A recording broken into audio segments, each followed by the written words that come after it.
बिस्मिल्लाहिर्रहमानिर्रहीम जी, अस्सलाम वालेकुम। दिस इज़ राना तजम्मुल और आप देख रहे हैं लर्निंग पॉइंट चैनल। ये हमारा ऑपरेटिंग सिस्टम का थर्ड लेक्चर है और आज के लेक्चर में हम स्टोरेज स्ट्रक्चर या स्टोरेज हायरार्की को डिस्कस करेंगे और देखेंगे कि हमारे पास ऑपरेटिंग सिस्टम में या हमारे कंप्यूटर सिस्टम में कौन सा स्टोरेज स्ट्रक्चर हमारे पास अवेलेबल होता है, क्योंकि हम basics of operating system discuss कर रहे हैं जिसमें स्टोरेज स्ट्रक्चर बहुत ही इंपॉर्टेंट टॉपिक है, even exam point of view से भी। एज़ यू नो, आपकी फेवरेट बुक हम फॉलो कर रहे हैं, operating system concepts by Abraham और गैल्विन। इस बुक को फॉलो कर रहे हैं और आपकी ये मोस्ट फेवरेट बुक है। सो लेट्स स्टार्ट और आज के टॉपिक को स्टार्ट करते हैं। एज़ यू नो कि हमारे पास डिफरेंट स्ट्रक्चर्स होते हैं हमारे कंप्यूटर सिस्टम में, या स्टोरेज मेमोरी होती है हमारे कंप्यूटर सिस्टम में, जिसमें सबसे पहले हमारे पास रजिस्टर्स आ जाते हैं, कैश मेमोरी आ जाती है, मेन मेमोरी आ जाती है, इलेक्ट्रॉनिक डिस्क आ जाती है, magnetic disk, optical disk and magnetic tape.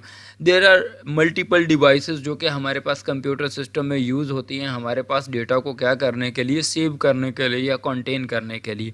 ठीक है, तो हमारे पास ये सबसे छोटी मेमोरी कौन सी होती है? हमारे पास रजिस्टर्स होते हैं जो कि हमारे सीपीयू में लगे हुए होते हैं, जिसमें डेटा किस चीज़ में स्टोर होता है, बिट के फॉर्म में स्टोर होता है, ज़ीरो और वंस के फॉर्म में। और ये कुछ बिट के होते हैं, बाइट के होते हैं। आप ये कह लें कि जिस तरह 2 बाइट का एक रजिस्टर है या 4 बाइट का एक रजिस्टर है, या आप कह लें 16 बिट का एक रजिस्टर है। तो रजिस्टर बेसिकली अगर आप कोई भी अगर आपसे पूछता है कि रजिस्टर क्या है, आप सिंपली ये कह सकते हैं कि रजिस्टर एक स्मॉलेस्ट मेमोरी यूनिट है। ठीक है, जिसमें हमारे पास प्रोसेसर जब कैलकुलेशन परफॉर्म कर रहा होता है, जो भी रिजल्ट्स होते हैं वो कहाँ पे स्टोर हो रहे होते हैं? आपके पास रजिस्टर्स में स्टोर हो रहे होते हैं। आपने ये थोड़ा सा पढ़ा भी होगा और सुना भी होगा। उसके बाद हमारे पास कैश मेमोरी आ जाती है। आपको पता है रजिस्टर हमारे पास बहुत ज़्यादा फास्टर होते हैं, ठीक है।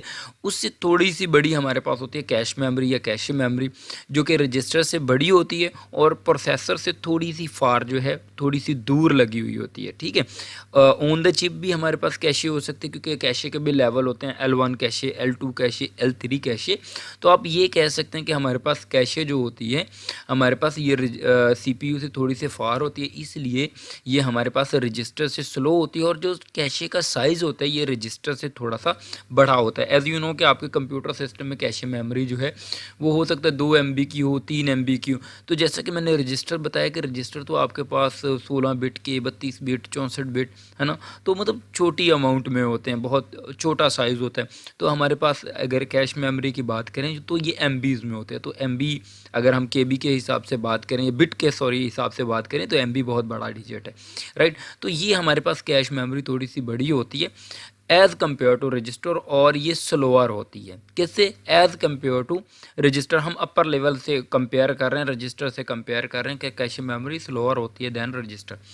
उसके बाद हमारे पास मेन मेमोरी आ जाती है, जिसकी बहुत अच्छी एग्जांपल रैंडम एक्सेस मेमोरी है, जो कि आपकी फेवरेट मेमोरी है, जो कि जिसको आप रैम कहते हैं, जो कि सबसे पहले आप चेक करते हैं जब भी लैपटॉप परचेज़ करते हैं, मोबाइल फ़ोन परचेज़ करते हैं कि उसमें रैम कितनी है या मेन मेमोरी कितनी है। तो ये हमारे पास मेन मेमोरी होती है, रैम होती है, जिसमें आपके पास सारे का सारा जो जो जिस डेटा पे प्रोसेसिंग हो रही होती है, ये जो भी प्रोग्राम्स होते हैं वो लोड होते हैं आपके पास कहाँ पे? रैम पे लोड होते हैं। और रैम को डिस्कस करना बहुत ज़्यादा ज़रूरी भी है, क्योंकि ये बहुत इंपॉर्टेंट कंपोनेंट है आपके पास कंप्यूटर सिस्टम में। क्योंकि आपके पास जो भी एप्लीकेशंस होती हैं वो इंस्टॉल, जिस तरह वर्ड प्रोसेसर है वो इंस्टॉल्ड होकर आपके पास कहाँ पे स्टोर होता है?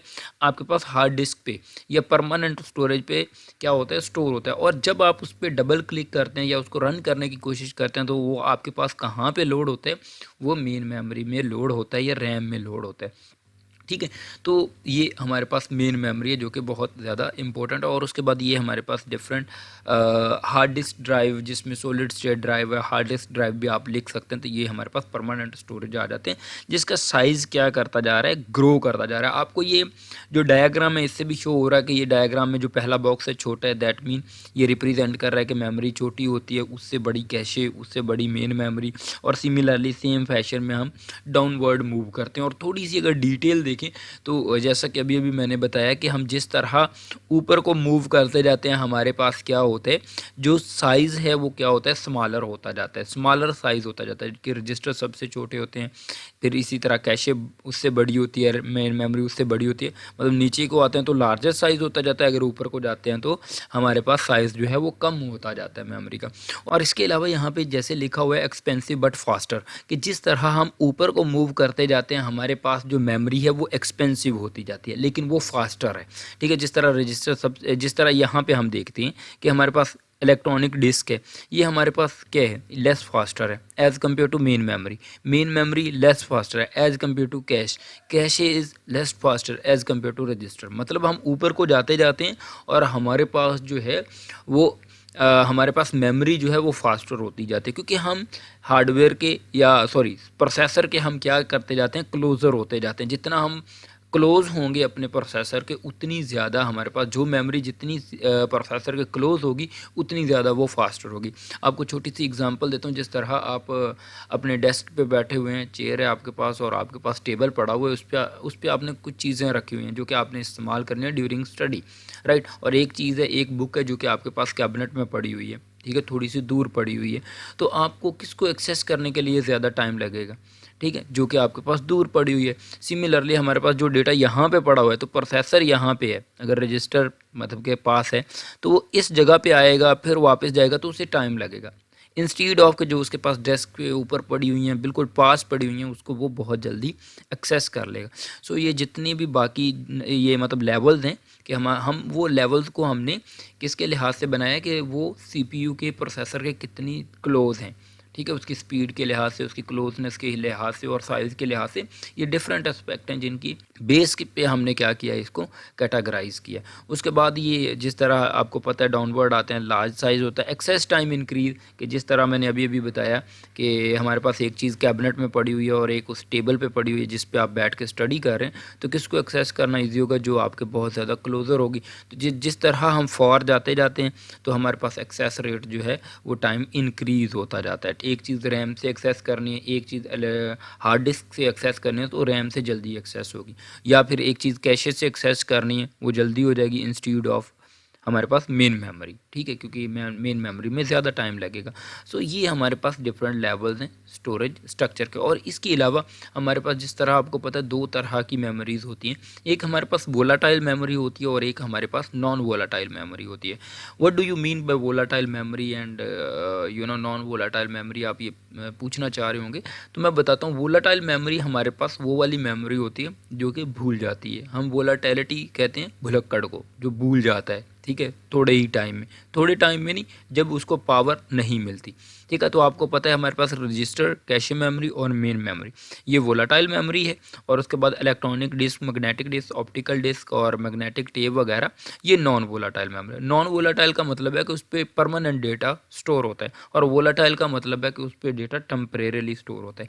मतलब ये कि जितनी देर आपके कंप्यूटर को पावर मिलती रहती है, जो भी रैम में, कैशे में, रजिस्टर में डेटा रहता है, वो आपके पास अवेलेबल रहता है। जैसे ही आप कंप्यूटर को टर्न ऑफ कर देंगे, आपके पास मेन मेमोरी, कैशे मेमोरी और रजिस्टर में जो भी डेटा होगा वो क्या हो जाएगा, ज़ीरो हो जाएगा, डिस्ट्रॉय हो जाएगा, ख़त्म हो जाएगा, ठीक है।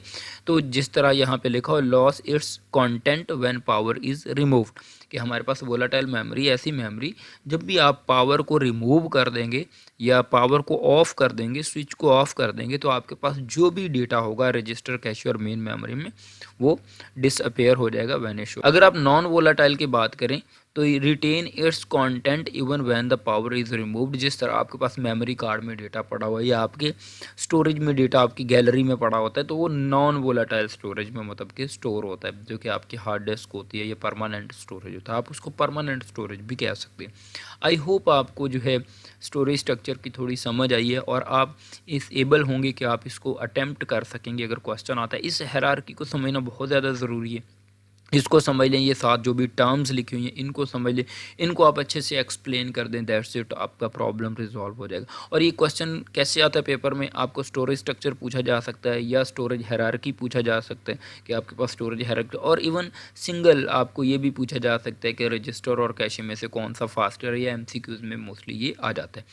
तो आई होप आपको आइडिया क्लियर हुआ होगा। Thank you so much for watching this lecture. अगर आप कंटेंट ये जो मैं रिकॉर्ड कर रहा हूँ, ये पूरा ऑपरेटिंग सिस्टम का कंटेंट ओन करना चाहते हैं, तो आप मेरे व्हाट्सएप नंबर पर रब्ता कर सकते हैं। Thank you so much for watching this lecture once again. Please make sure to subscribe my channel. Subscription की बहुत ज़्यादा ज़रूरत है, मैं बहुत ज़्यादा एफर्ट करता हूँ आप लोगों के लिए, और इंशाल्लाह आप लोगों को फ़ायदा हो, मेरा यही पर्पस है, और आप मेरे चैनल को सब्सक्राइब करेंगे। Thank you so much. अल्लाह हाफिज़।